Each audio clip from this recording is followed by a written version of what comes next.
Baik, kalau saya tanyakan nama sekarang sepertinya mustahil untuk dijawab nama. Kalau begitu saya tanya saja kriteria yang mungkin tune in dengan Ganjar, tune in dengan Prabowo, itu yang seperti apa? Ke Bang Andreas dulu, yang tune in dengan Ganjar itu yang seperti apa sih? Jadi Sylvia, kalau melihat dari dari Rakernas, dari pembahasan-pembahasan yang dilakukan oleh PDI Perjuangan, paling tidak dalam 2 Rakernas terakhir gitu. Di situ fokus atau topik utama pembicaraan itu adalah rakyat. Bulan Juni kemarin itu Rakernas membahas tentang fakir miskin dan anak terlantar dipelihara oleh negara. Rakernas kemarin hari Jumat sampai Minggu kemarin itu membahas tentang kedaulatan pangan. Itu artinya apa? Bahwa PDI Perjuangan dengan calon presidennya Ganjar menempatkan persoalan-persoalan yang sangat penting, persoalan-persoalan yang vital yang menyangkut rakyat, menyangkut lidah dan perut rakyat Indonesia, itu pada poin-poin yang menjadi poin-poin utama di dalam visi dan misi dari capres yang akan memimpin Indonesia ke depan yang didukung oleh PDI Perjuangan.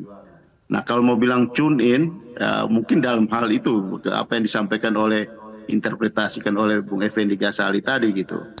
Dan di sini di dalam Rakernas itu juga di sini bahwa kita tidak hanya berbicara soal kekuasaan gitu. Kita tidak hanya berbicara untuk merebut kekuasaan, tetapi bagaimana dari kekuasaan itu apa yang kita lakukan untuk bangsa dan negara ini, apa yang kita lakukan untuk rakyat ini.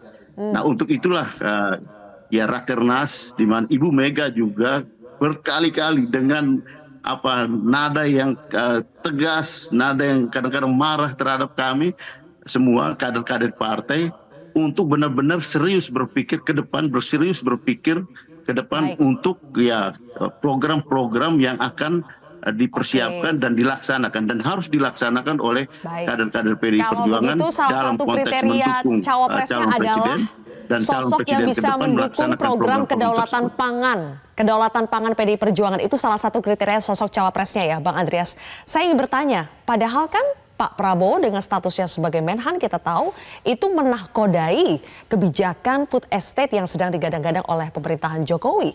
Tapi kenapa itu tidak dianggap bisa satu visi dengan capres Ganjar?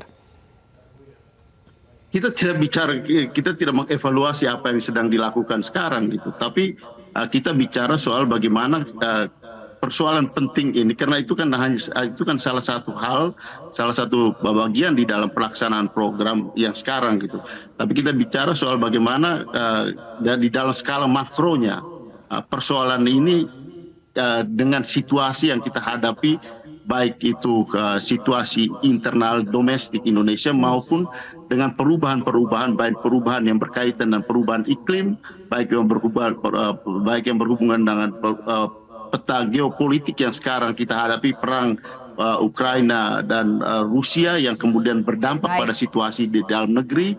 Nah, bagaimana itu di dalam jangka panjang ke depan kita harus mengatasi dengan apa yang kita maksudkan dengan kedaulatan. Berdaulat itu artinya bagaimana kita bisa memenuhi kebutuhan apa yang kita miliki dan hal yang lebih penting lagi bagaimana pangan itu bisa menjadikan Indonesia ini sebagai negara yang supremasi di dalam bidang, baik dalam bidang pangan maupun di dalam hubungan antara negara di dunia ini, di dalam konstelasi global. Dan itu jauh lebih penting daripada hanya sekedar kita bicara soal kekuasaan. Iya, jadi bukan kekuasaan, bukan elektabilitas ini yang menjadi sorotan Bang Andreas, tapi salah satunya adalah bagaimana bisa menjalankan program kedaulatan pangan. Kalau Pak Prabowo, Pak Wihadi, yang tune in, cawapres yang bisa tune in dengan Pak Prabowo itu seperti apa? Kan sudah banyak sekali bertemu dengan berbagai tokoh, dari yang muda sampai yang lebih senior, dari yang pria sampai yang wanita sudah ditemui. Tapi kenapa masih belum? Apakah karena belum ada yang tune in juga? Kita tidak bicara tune in atau tidak, tetapi di sini kan kita melihat memang calon-calon cawapres ini adalah putra-putra terbaik bangsa ini. Tentunya dalam hal ini Pak Prabowo memperhitungkan sekali sebagai cawapres, dan semuanya ini juga ada satu hal yang memang harus diputuskan bersama-sama dengan partai koalisi. Jadi di sini tune in tentunya bukan kita memilih seseorang Pak Prabowo, tetapi bagaimana bahwa putra-putra terbaik ini bisa dengan Pak Prabowo sebagai cawapres, dan juga partai-partai koalisi yang ada itu terlibat, dan juga partai-partai koalisi itu adalah merupakan persetujuan dalam kita melakukan musyawarah dalam mufakat untuk menyatakan siapa yang sebagai cawapres kita.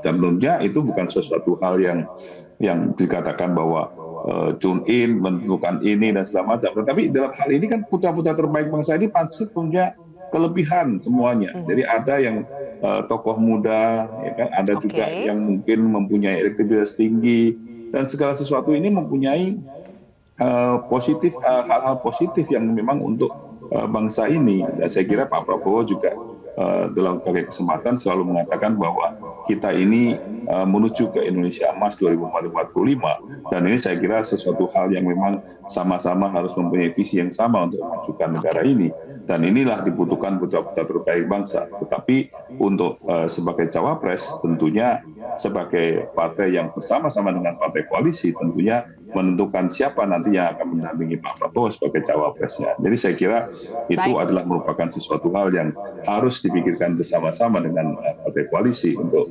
menentukan siapa cawapresnya. Ya, harus ada kesepakatan koalisi, bukan masalah tune in. Kalau bukan masalah tune in, Pak Wihadi, apakah ini karena masalah Pak Prabowo itu masih menanti calon pendampingnya yang masih di bawah umur, Gibran Rakabuming Raka, masih menunggu keputusan dari uji materi MK?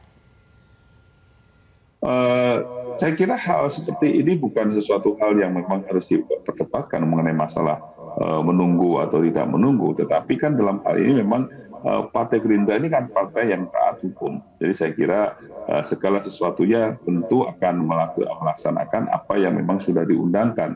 Jadi saya kira tidak ada kata kita harus menunggu dan tidak menunggu, tetapi kita semuanya berjalan, dan ini adalah selalu kita akan komunikasikan dengan partai-partai politik perkembangannya sampai pada saat nanti pendaftaran tanggal 19 Oktober ini. Jadi saya kira komunikasi ini terus berjalan, dan tidak ada satu hal yang memang memberikan satu harus menunggu atau tidak menunggu, tetapi kita ini adalah Partai Gerindra adalah patuh hukum dalam hal ini. Jelajahi cara baru mendapatkan informasi. Download Metro TV Extend sekarang.